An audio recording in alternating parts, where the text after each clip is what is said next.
Welcome to KPIS నిరంతర సాధన ప్రోగ్రాంలో భాగంగా ఈరోజు మనం ఇంకో అంశం గురించి డిస్కస్ చేసుకుందాం. సో ఈరోజు టాపిక్ ఏంటంటే the rise of Magadha empire. So Magadha సామ్రాజ్య విస్తరణకు దోహదపడినటువంటి అంశాల గురించి మనం ఈరోజు డిస్కస్ చేయబోతున్నాం.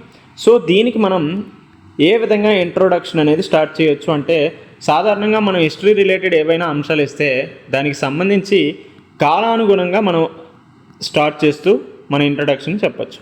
సో మగధ సామ్రాజ్యం గురించి చెప్పినప్పుడు ఈ షోడశ మహాజనపదాలు ఏవైతే ఉన్నాయో ఆ అంశాల గురించి మనం చెప్పాల్సి వస్తుంది.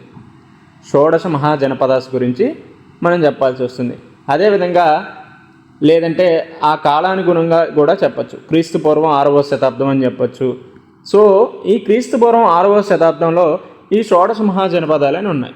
అయితే కాలానుగుణంగా క్రమానుగుణంగా మగధ సామ్రాజ్య విస్తరణ అనేది క్రీస్తు పూర్వం 350 సంవత్సరానికి మరింత పెరిగిందని చెప్పచ్చు.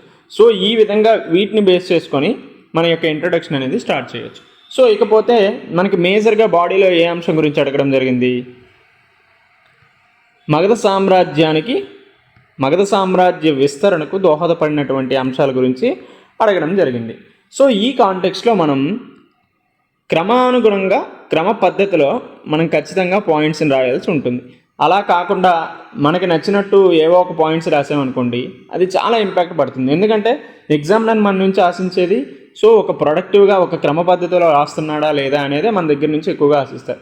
సో ఈ టైప్ ఆఫ్ క్రమ పద్ధతిలో మనం ఏ విధంగా రాయొచ్చు అంటే, ఒకటి భౌగోళిక పరమైనటువంటి కారణాల గురించి చెప్పచ్చు, అదేవిధంగా రాజకీయపరమైనటువంటి అంశాల గురించి చెప్పచ్చు, లేదంటే ఆర్థిక పరమైనటువంటి అంశాలు, అదేవిధంగా సైన్యపరమైనటువంటి అంశాల గురించి మనం చెప్పచ్చు. రైట్? సో ఈ విధంగా ఒక్కొక్క అంశం గురించి ఒక 2 to 3 పాయింట్స్ రాస్తే మనకి ఎన్ని పాయింట్స్ అవుతాయి? అప్పటికి లిటరల్లీ ప్రతి అంశం గురించి 3 పాయింట్స్ రాసామంటే 12 పాయింట్స్ వరకు వస్తాయి. సో ఎగ్జామ్లో మన దగ్గర నుంచి ఎందుకంటే ఎక్కువ మార్క్స్ ఇస్తారు. సో ఈ విధంగా రాస్తే ఖచ్చితంగా మనకు 7 మార్క్స్ వచ్చే స్కోప్ చాలా ఎక్కువ ఉంటుంది కదా. సో దీంతో పాటు వాల్యూ యాడెడ్గా ఇంకేం యాడ్ చేయొచ్చు? ఇప్పుడు మగధ సామ్రాజ్యం గురించి ఇచ్చారు కాబట్టి ఖచ్చితంగా మనం అక్కడ మ్యాప్ బేస్డ్గా చెప్పొచ్చు. సో ఈ విధంగా మ్యాప్ వేసి, సో ఇది కొంచెం బాగా రాకపోవచ్చు, బట్ మగధ సామ్రాజ్యం ఎక్కడ ఉందని చెప్పండి. సో దానికి కాంటెంపరీగా చెప్పండి. కాంబోజ్ అవ్వచ్చు, కోసల అవ్వచ్చు, రైట్, తక్షశిల, అదేవిధంగా ఇక్కడ అస్మాక, సో దీనికి దగ్గరలో ఉన్న కాశీ అవ్వచ్చు, మళ్ళా వజ్జి, ఇటువంటి షోడశ మహాజనపదాలు అన్నిటి గురించి కూడా మనం చెప్పొచ్చు. రైట్?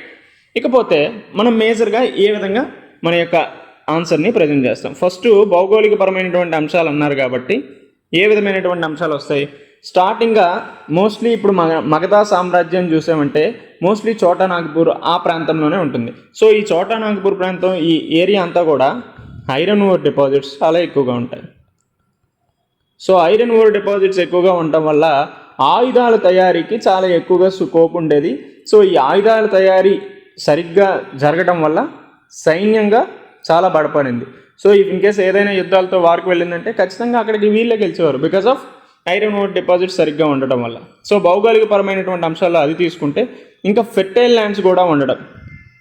సో మేజర్గా ఈ మగధ ఎంపైర్లో మనకు దాదాపు గంగా రివర్ అవ్వచ్చు, మిగతా కోసి రివర్ అవ్వచ్చు, ఈ నదులు అన్నీ ప్రవహించడం వల్ల కూడా అక్కడ ఫెర్టైల్ ల్యాండ్స్ అనేవి ఏర్పడ్డాయి. సో ఈ ఫెర్టైల్ ల్యాండ్స్ సారవంతమైనటువంటి భూములు ఉండటం వల్ల అక్కడ వ్యవసాయం అనేది చాలా ఎక్కువగా పండుతుంది. సో వ్యవసాయం ఎక్కువగా పండడమే కాకుండా అక్కడ సెల్ఫ్ సఫిషియెంట్గా ఉండటం వల్ల అక్కడ ఆర్థిక పరమైనటువంటి అభివృద్ధి కూడా జరిగింది. సో ఎకనామికల్గా కూడా వాళ్ళు స్ట్రాంగ్గా ఉండడం జరిగింది బికాస్ ఆఫ్ ఫెర్టైల్ ల్యాండ్స్ ఉండటం వల్ల. అదేవిధంగా అడవులు ఎక్కువగా ఉండటం, సో చోటా నాగ్పూర్ ఆ ప్రాంతంలో దండకారుణ్యం, ఈ టైప్ ఆఫ్ అడవులు ఉండటం వల్ల అక్కడ కలప కూడా ఎక్కువగా దొరికేది, వుడ్ అనేది ఎక్కువగా దొరకడం.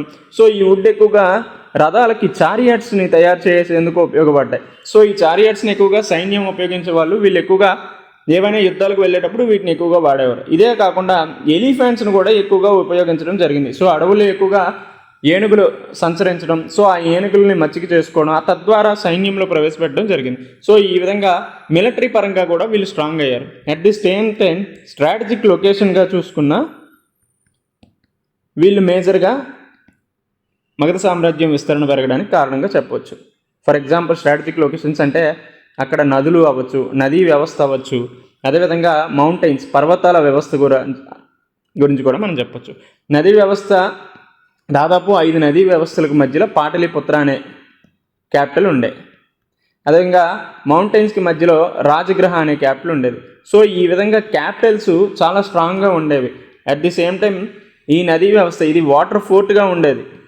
సో ఇఫ్ ఇన్ కేస్ ఏమైనా శత్రు సైన్యాలు దాడి చేయాలన్నప్పటికీ కూడా ఈ నదులను దాటుకొని పాటలీపుత్ర మీద దాడి చేసే స్కోప్ ఉండేది. సో మోస్ట్లీ ఈ నదీ వ్యవస్థలను దాటుకొని వచ్చి దాడి చేసేంత ఆస్కారం అయితే శత్రు సైన్యాలకు ఉండేది కాదు.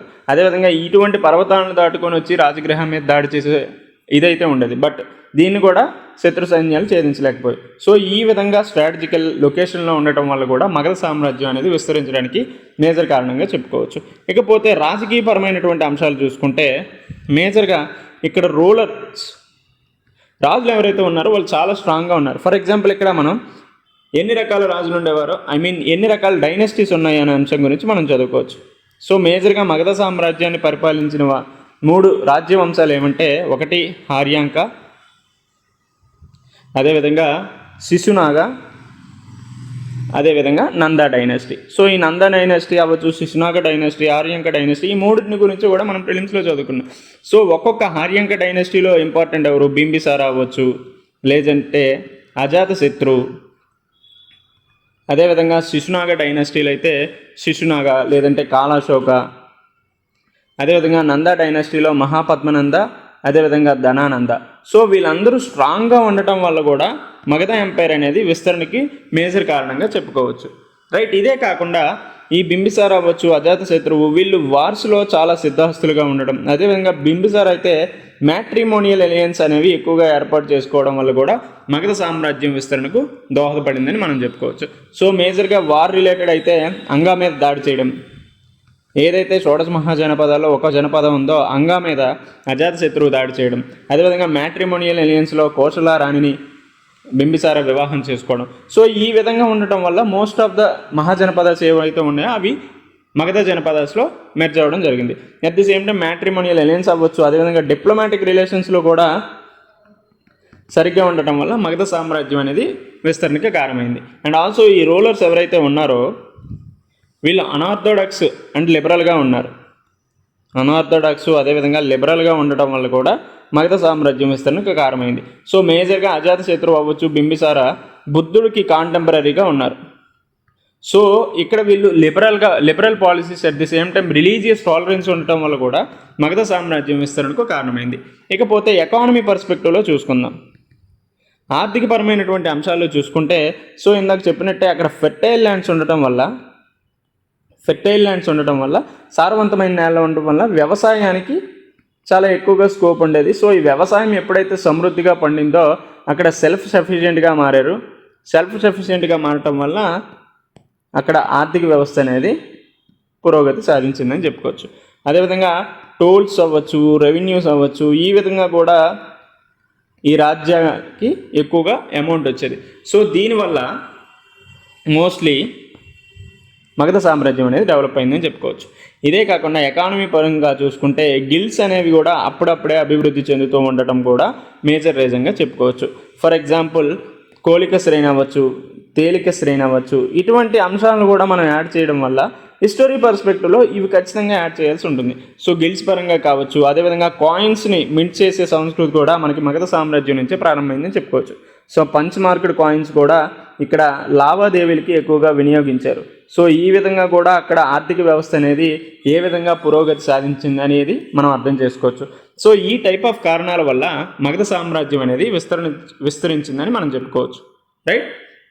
ఇకపోతే కంక్లూజన్ ఇప్పటి వరకు ఏదైతే సమ్మరైజ్ చేసి చెప్పామో దాన్ని అన్నింటినీ కూడా మనం సమ్మరైజ్ చేసి చెప్పొచ్చు. సో 16 మహాజనపదాల్లో ఇటువంటి కారణాల వల్ల మగధ సామ్రాజ్యం అనేది వన్ ఆఫ్ ద బెస్ట్ సామ్రాజ్యంగా ఉందనేసి మనం ఎండ్ చేయొచ్చు. సో మేజర్గా హిస్టరీ పరంగా చూసుకుంటే మనం ఎప్పుడైనా ఈ టైప్ ఆఫ్ టైం పీరియడ్ గురించి చెప్పాలి.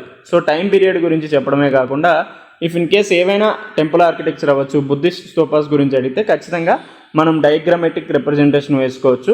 ఇఫ్ ఇన్ కేస్ అలా కాకుండా ఏవైనా ఒక రాజ్యం గురించి అడిగాయంటే ఆ రాజ్యానికి సంబంధించి మన ఇండియా మ్యాప్ వేసుకొని ఎక్కడ ఆ రాజ్యం ఉందనేసి మనం డిస్కస్ చేసుకోవచ్చు. ఫర్ ఎగ్జాంపుల్ శాతవాహనాస్ ఇచ్చారనుకోండి, శాతవాహనాస్ అంటే ఈ ఏరియాలో ఉందనేసి మనం చెప్పొచ్చు. లేదంటే ఇక్ష్వాకాస్ ఇచ్చారనుకోండి, ఇక్కడ ఉందని చెప్పొచ్చు.